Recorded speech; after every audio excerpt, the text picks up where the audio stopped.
เทพนิยายเดืองมากน้ำเต้าปุงแต่กิแต่ก่อนโดกที่เฮาอยู่นี่ยังเป็นดินเป็นหญ้าอยู่และมีฟ้ามีแทนเชื่อกันว่าแทนอยู่เบื้องบนคนอยู่เบื้องลุ่มแต่ระหว่างคนกับแทนสามารถเที่ยวไปมาหากันไล่โดยอาศัยเครือเขากาดพาแต่เมืองลุ่มขึ้นเมื่อหอดเมืองแทนอยู่เมืองแทนผุ่นมีพญาแทนดวงเป็นเจ้าใหญ่มีอำนาจเหนือคนแดะแทนทั้งหลายคนที่อยู่เมืองดุมก็ต้องขึ้นกับแทนแดะแมนแทนเป็นผู้ปกครองทั้งเป็นผู้นำพาธรรมะหากินปางนั้นพญาแทนได้สั่งให้ขุนใหญ่3 ขุนลงมาสร้างเมืองลุมคือผู้ที่1ชื่อว่าปูล่างเซิงผู้ที่2ชื่อว่าขุนเดชและผู้ที่3ชื่อว่าขุนค้านพญาแทนดวงได้สั่งให้คนทั้งหลายก่อนจะกินเขาวต้องบอกแทนหรือเอิ้นแทนลงมากินน้ำอันไรแสบๆก็แบ่งส่วนให้แทนต่อมาคนทั้งหลายก็ลืมคำสั่งของแทนกินเขาวก็บ่เอิ้นแทนมีของกินอันแสบๆก็บ่ส่งให้แทน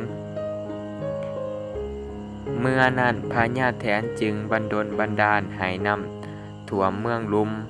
จนเฮ็ดให้คนตายไปหมดยังเหลือแต่ขุนทั้ง3ที่พญาแทนดวงทรงลงมานั้นเขาเจ้าไล่เอาไม้เพื่อแต่งเป็นแพร่พ่อที่จะอาศัยอยู่เมื่อนั้นมีลมพัดมาจึงเฮ็ดให้แพร่ของเขาเจ้าลองลอยขึ้นเมื่อหอดเมืองแทนเมื่อพญาแทนเห็นขุนทั้ง3จึงถามว่าสู้เจ้าขึ้นมาหาตู่เฮ็ดสัง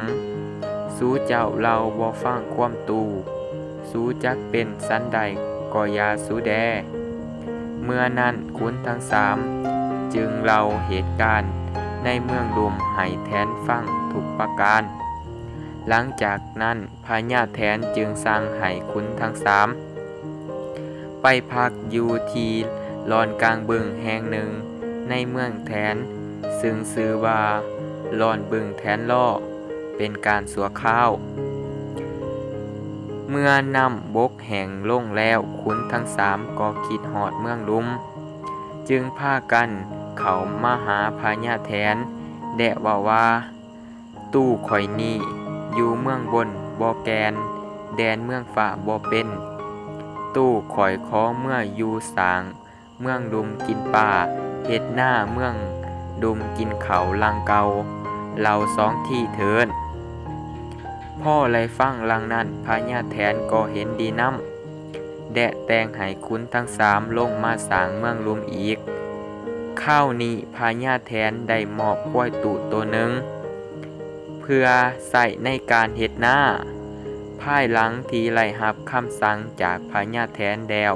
ขุนทั้ง3ก็พากันออกจากดอนแทนดอลงมาเมืองดุม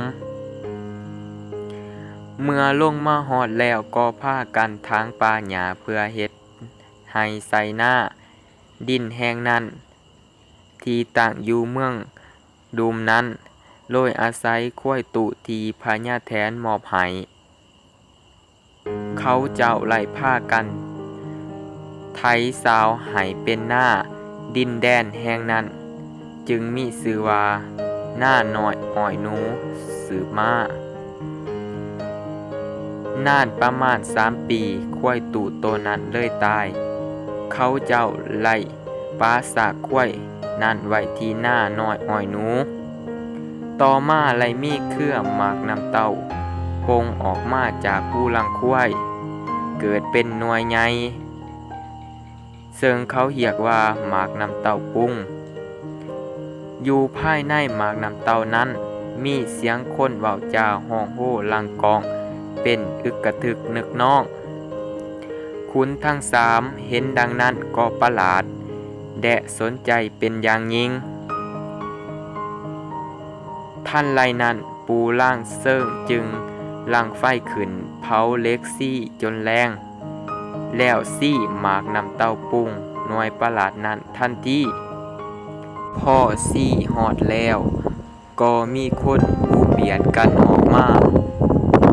แต่ว่าออกมาไล่เทือนละเล็กละน้อยออกมาลวยความลำบากและสานานเนื่องจากผู้ซี่นั้นน้อยโพด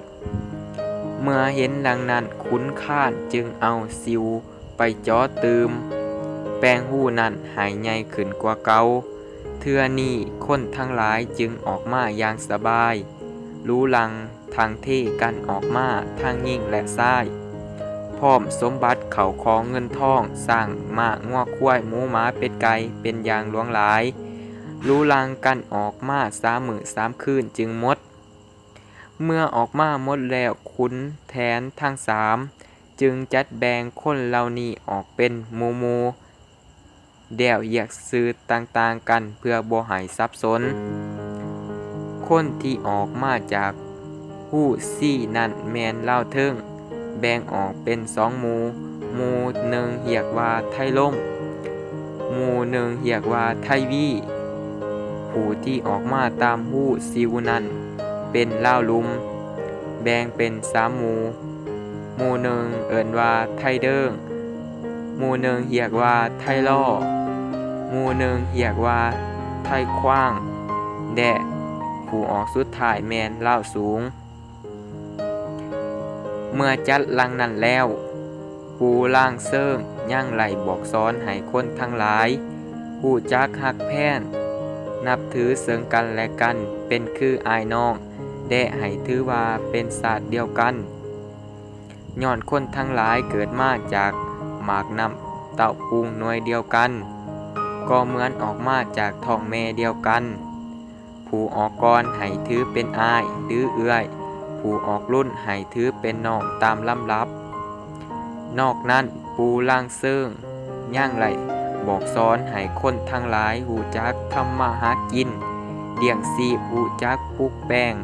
บ้านเทือนและสร้างครอบครัวมีผัวเมียแต่นั่นมาเขาจึงเกิดมีดูกยิ่งและดูกชายอย่างหลวงหลายปูล่างเซิงไหลสอนให้ลูกหลานฝูงนั้นหูจักหักพ่อหักแม่หักปู่ย่าตายายเสื้อสายแห่งต้นแด่หูจักหักมุ่นเสื้อที่พ่อแม่ปู่ย่าตายายไหลสร้างสมไว้ให้ย้อนและรับการอบรมสั่งสอนจากขุนทั้ง3คนทั้งหลายจึงเคารพนับถือแสดงความหูบุญคุณขุนทั้ง3อย่างสูงทรงแด่เหียกเป็นปูเป็นตานับแต่นั้นมาคนทั้งหลายไหลแพร่ขยายออกอย่างกว้างขวางบางข้าวก็เต่าห่มกันเขาเป็นเอกภาพบางข้าวก็แตกแยกออกเป็นหลายจุหลายเผ่าหลายเหล่าหลายกอถึงจะตกไปอยู่แห่งหนไลคนเหล่านั้นก็ยังนับถือกันว่าเป็นอ้ายเป็นน้องเสื้อสายเดียวกันเส้นเล่าเทิงถือเป็นอ้ายกกเล่าลุมเป็นน้องกลางเล่าสูงเป็นน้องหลาซึ่งประชาชนลาวตามท้องถิ่นต่างๆยังนับถือกันเที่ยวไปมาหาสู่กินข้าวร่วมผ้ากินปลาร่วมถ้วยอย่างมีความสุขเฉพาะอย่างยิ่งแม่นบ้านที่อยู่ใกล้เคียงกันเมื่อมีเวียกก็ช่วยเหลือซึ่งกันและกันเมื่อมีพิธีตามหีบของประเพณีก็มีการแต่งรองหรือบุญต่างๆก็มีการเป่าเตือนบอกเล่าถึงกันเต่าโฮมจนกลายเป็นประเพณีสืบต่อมาจบบริบูรณ์หมายเหตุล่าวลุมหมายถึงบรรลาเผ่าในกลุ่มภาษาลาวไตล่าวเทิงหมายถึงบรรลาเผ่าในภาษาหมอญคาแม่ล่าวสูงหมายถึงบรรลาเผ่าในภาษามงอิมเมียงและจีนติเบต